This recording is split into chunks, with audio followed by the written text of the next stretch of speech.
DESECRATORS is a fun little indie game that released in early access on Steam back in the year of our Lord, 2021. It's been getting regular updates since that time and is currently sitting with an overall positive review score. As the description of the game states, it's a 6 degrees of freedom shooter, meaning that you can move and groove in any direction due to the fact that you are piloting a spacecraft in zero-G. Now, if you've watched my Let's Plays of another excellent 6 degrees of freedom shooter called Overload, then you'll know exactly why this type of shooter is so friggin' fun. Contrary to Overload though, which has a fully fleshed out story with hand-tailored missions, DESECRATORS has no story to speak of in favor of potential replayability by using procedurally generated missions.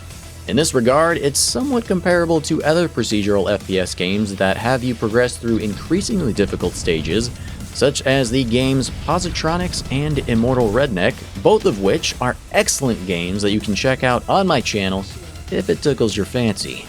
Unlike Positronics and Immortal Redneck, which both offer purchasable upgrades and game modifiers both during and between missions, DESECRATORS has no real substantive upgrades or modifiers to speak of as far as I could tell. The only real thing it's got going for it in that regard is a couple power upgrades that you can find during each mission, which also reset after each mission. The power level upgrades increase your damage output and your respective rate of fire. This is something that I would love to see change in the future. The modifiers and upgrades that you see in Positronics and in Immortal Redneck are something that I feel is sorely missed in DESECRATORS. In my playthrough, I discovered 25 weapons, although I do have a feeling that there's a decent few more. At any given time, you can carry 4 primary weapons, 4 secondary, and 4 mines. All the weapons in DESECRATORS feel powerful, have satisfying visuals and sound effects, and seem viable to use.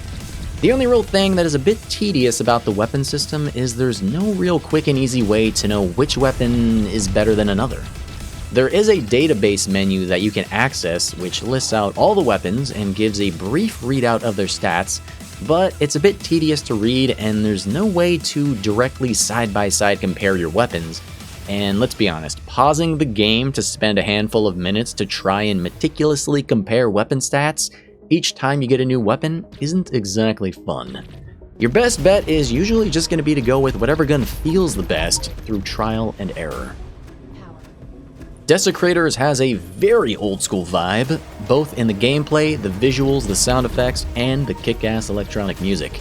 The gameplay is fun, intense, and challenging, with virtually no hand-holding. So if you're an old school gamer, you'll probably enjoy it quite a lot. But if you're a teeny bopper who loves games to hold your hand along the way and force feed you victories that you don't deserve, then you'll probably find this game a little bit frustrating. With that being said though, there are 5 different difficulty settings which should be enough to accommodate virtually everybody, ranging from the technologically impaired casuals to the basement-dwelling competitive sweatlords. Each mission has an arbitrary goal, which usually consists of flipping some switches to self-destruct the area or collect some gold, with various side objectives such as finding buttons to disable force fields or fighting some enemy DESECRATORS along the way. You will be fighting your way through 9 missions of increasing difficulty with a big boss battle at the end, which will absolutely put your skills to the test. You start with a set amount of extra lives with the ability to gain more during gameplay. If you use up all your lives, it's game over and you have to start a new run. The old school, low poly, low resolution visuals are a double-edged sword. Now don't get me wrong, it's charming, it makes identifying enemies and collectibles easy, and it ensures the game can run on basically any PC, even if you're using a literal potato. But on the other hand, it makes each environment look fairly bland after a while and can often make it difficult to properly navigate through the environment without pausing to look at your 3D map. Some doors blend in with walls a little too much and can make it hard to identify them at a glance. Likewise, there's not really much artistic differences in the areas of each mission, making many of the hallways seem the same. Thankfully, the 3D map that you are provided with is very nice to work with, and maps out the rooms as you progress through each mission.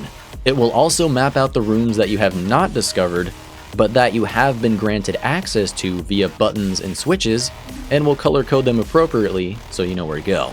The only improvement that I can think of would be to allow for the map to be displayed on your main view as a mini-map, so that you can always know where you are.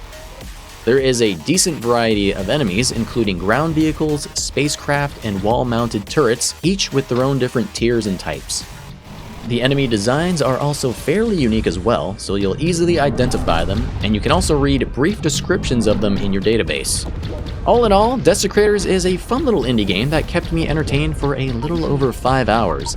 It is lacking the story elements that Overload offers, and it's also lacking the upgrades and modifiers that Positronics and Immortal Redneck offer, but it somehow still manages to be fun and engaging purely because the core gameplay is so solid. The game is still in active development, with many new features, weapons, enemies, and mission types planned. So if these types of shooters are your thing, I'd recommend wishlisting this bad boy and give it a shot when you're feeling frisky.